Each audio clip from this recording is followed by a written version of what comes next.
Welcome to today's Explainer. We're diving into the pilgrim's journey, finding meaning in life's road trips. It's a fascinating look at how a simple weekend road trip can actually be a profound metaphor for our spiritual lives. Let's get right into it. So I want you to think about this for a second. Is the life of faith just one long road trip? It's kind of a wild perspective shift, right? What if we viewed all our daily routines, our struggles, even our literal morning commutes, not just as random, disconnected tasks, but as one continuous spiritual journey? Seriously, making that simple mental shift completely changes how we handle the inevitable bumps in the road. Now, the author of our source material had an upcoming 3-hour drive to a town called Windsor. Initially, they were going to do it solo. And you know how that goes. It can get pretty lonely and quiet. But at the last minute, a colleague offered to ride along. And wow, what a difference. That potentially boring commute transformed into a really joyful 3-hour conversation. It's a great reminder right off the bat. Who is in the car with us usually matters way more than how far we're actually driving. To really grasp the metaphor, let's quickly map out the actual timeline of this overnight trip. They head out on a beautiful spring-like morning on day 1, arriving by evening for some warm fellowship with friends. Day 2 kicks off with a rigorous 4-hour teaching seminar, but then the afternoon brings a completely perilous, stormy return trip home. It's your classic narrative arc, right? From bright sunshine right into a dark storm, which honestly perfectly mirrors the unpredictable nature of our own lives. And traveling like this brings up a core identity the author talks about, the idea that we are all pilgrims. Now, a pilgrim isn't just someone wandering around aimlessly. It's a person purposefully journeying through life under God's guidance. The author draws these beautiful historical parallels here.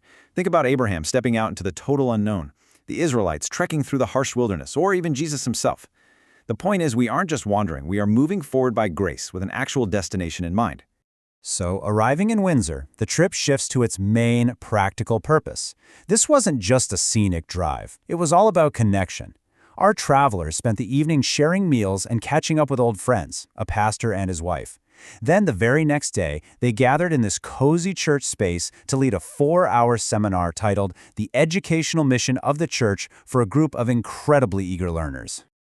At the end of that seminar, the author shared a really striking quote from the Apostle Paul in Galatians 4:19. It says, "My dear children, for whom I am again in the pains of childbirth until Christ is formed in you." I mean, wow, that is a visceral metaphor. Paul is literally using the intense, grueling labor of childbirth to describe the ultimate dedication and the heavy emotional investment that it takes to be a spiritual teacher. Breaking down Paul's words, we get a clear picture of what a truly good teacher looks like. First, they have a clearly recognized purpose. They know exactly what they're trying to build in their students. Second, they persevere. They don't just try once and throw in the towel when things get tough.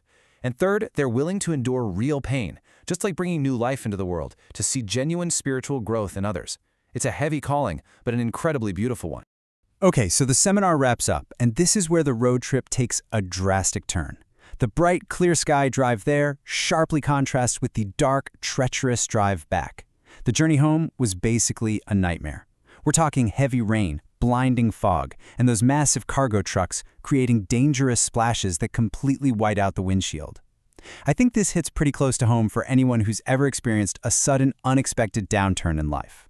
It's so easy to compare that terrifying return drive to the unpredictable weather we face in our everyday lives. You know those seasons, the thick fog where you literally cannot see the path ahead, the sudden heavy downpours of grief or stress out of nowhere. And just like those massive trucks splashing muddy water, we get hit by unpredictable outside forces that momentarily blind us. These long, exhausting seasons of difficulty can make us feel so incredibly vulnerable on our pilgrimage. But listen, here is the crucial perspective shift we need when we find ourselves white-knuckling the steering wheel. Even when those storms feel absolutely endless, beyond the worst weather, the bright sun remains shining. It hasn't disappeared, it's just temporarily hidden by the clouds. And underneath all that heavy rain, green life is still growing on the earth. The author reminds us that the sunny days outnumber the dark ones, and even when the skies are gray, we're surrounded by people who pray for us and offer us comfort.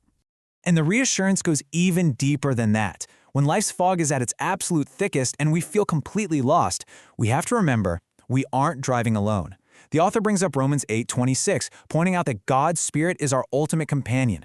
The Spirit is right there interceding for us with wordless groans, stepping in when we are just too exhausted, too scared, or too confused to even know what to pray for ourselves. For our spiritual map through these terrifying storms, we can look right at God's promises to Joshua in chapter 1. As Joshua was facing this massive, intimidating journey, God told him, "I will be with you as I was with Moses. I will never leave you nor forsake you." He commands him to be strong and courageous. For us as pilgrims today, these aren't just ancient historical words. These are the absolute guarantees that keep us moving forward when our road is completely washed out. Because we have these ironclad promises, we have to be intentional. This is the Pilgrim's anchor. Center your life, hold firmly to God's promises, and live faithfully in the gospel every single day. When the fog rolls in and you can't see 2 feet in front of you, you don't let go of the wheel. You hold on to your anchor. Now, ultimately, every single road trip has a destination. Our author endured that exhausting rainy drive, but eventually they pulled into their driveway and arrived safely at the physical house. And that safe arrival back home perfectly mirrors the ultimate resolution for a believer. It's about finishing this long, unpredictable journey of life and finally dwelling in our eternal home with God forever, just like Psalm 23 promises. The storm finally ends and we are safe inside. Just imagine that moment for a second.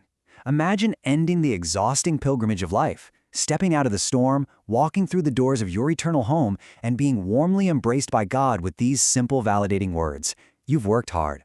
All the fog, the heavy rain, the dangerous roads, they just instantly fade away in that perfect welcome. So, as we wrap up today's explainer, I want to leave you with a question to think about for your own journey. When the road of life inevitably gets foggy and stormy, who is sitting in the passenger seat with you? Who are you relying on to help guide you through the dark? Remember, you really don't have to navigate the storm alone. Seek out those good companions. Anchor yourself in those eternal promises, and always keep your eyes on the destination. Thanks so much for joining me today, and enjoy the journey ahead.